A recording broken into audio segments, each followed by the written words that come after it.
ရခိုင်ပြည်နယ်ရသေ့တောင်မြို့နယ်ကိုစစ်တပ်ကဩဂုတ်လ18ရက်နဲ့18ရက်မှာ2ရက်ဆက်တိုက်လေကြောင်းကနေပုံကျဲတိုက်ခိုက်ခဲ့တယ်လို့အာရခတပ်တော် AA နဲ့ဒေသခံသတင်းချက်လက်တွေကသိရပါဗျ။ဩဂုတ်လ18ရက်မနက်7:50မိနစ်မှာ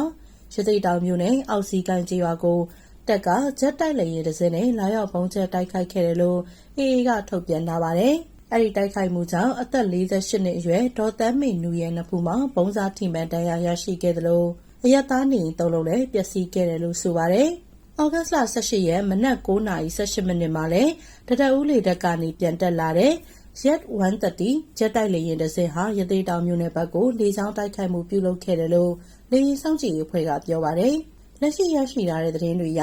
ဒီတိုက်ခိုက်မှုမှာဘုံ3လုံးကျဲချခဲ့တယ်လို့သိရပြီးဘုံကျဲခဲ့တဲ့နေရာအတိအကျနဲ့ထိရိုက်ပျက်စီးမှုအခြေအနေကိုတော့ဆက်လက်စုံစမ်းနေသေးဖြစ်ပါတယ်။အလားတူဩဂုတ်လ16ရက်နေ့ကလည်းတန်တွဲမြို့အနီးတစ်ဝိုက်ကိုလေကြောင်းကနေပုံကျဲတိုက်ခိုက်ခဲ့တာကြောင့်သားဖ2ဦးသေဆုံးခဲ့ပြီးအရက်သားပြည်သူ6ဦးထိခိုက်ဒဏ်ရာရရှိခဲ့တယ်လို့ AA ကထုတ်ပြန်ထားပါတယ်။ရသေ့တောင်ပါဝင် AA ထိန်းချုပ်ထားတဲ့မြို့နယ်ကြေးရွာတွေကိုစစ်ကော်မရှင်တပ်က